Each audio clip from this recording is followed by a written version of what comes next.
గతంలో మనం వేర్లకు రసాయనాలు వేసేవాళ్లం. ఇప్పుడు మనం అలా చేయము. ఇప్పుడు మనం డ్రిప్ ద్వారా ఎపికేఎస్ ఆర్గానిక్స్ ఎరువులను కలిపితే అది నేరుగా వేర్లకు వెళుతుంది. కాబట్టి కాండం బాగా ఉత్తేజితమవుతుంది. కాబట్టి ఎటువంటి సమస్య లేదు. కాండం పెరుగుదల బాగుంది మరియు కాండం బలంగా ఉంటుంది. అది బాగా ఉత్తేజితమవుతుంది. అందుకే మేము దానిని ఇస్తాము. అభిమాన్ అరటి చెట్లుకు ఇచ్చినప్పటి నుండి మంచి పురోగతి వచ్చింది. గతంలో పండ్లకు టార్ రావడం లేదు.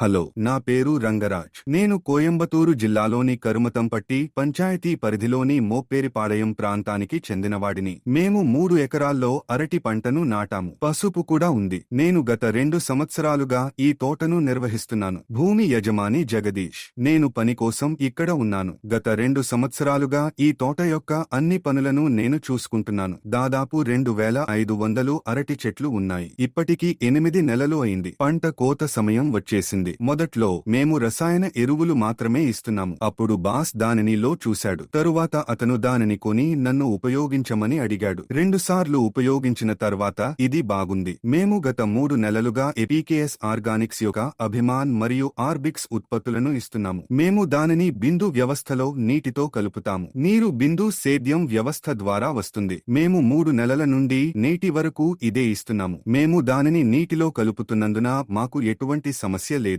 ఇది బిందులోని మూల ప్రాంతానికి నేరుగా వెళుతుంది. మేము అభిమాన్ ఇచ్చాము. ఇప్పుడు మేము ఆర్బిక్స్ ఇస్తున్నాము. మేము 3 నెలలుగా నిరంతరం ఇస్తున్నాము. ఇప్పుడు వేరు మరియు కాండం బాగా పెరుగుతున్నాయి. అంతా బాగుంది. 3 నెలలుగా అరటి పంటకు నిరంతరం ఇస్తున్నా. ఇప్పుడు 5వ నెల వచ్చింది. 5వ నెల నుండి 8వ నెల వరకు ఆర్బిక్స్ 3 సార్లు మాత్రమే ఇస్తాము. కాండం బాగా పెరగడానికి మరియు బలంగా ఉండటానికి దానిని మొక్కలకు ఇస్తాము. గతంలో పండ్లు టార్ను ఉత్పత్తి చేయలేదు. ఇప్పుడు దీనిని ఇచ్చినందున ప్రతిదీ ఒకే మొత్తంలో టార్ను ఉత్పత్తి చేస్తోంది. ఎటువంటి సమస్య లేదు. దీన్ని నీటితో కలపడంలో మాకు ఎటువంటి సమస్య లేదు. ఇది మంచిది.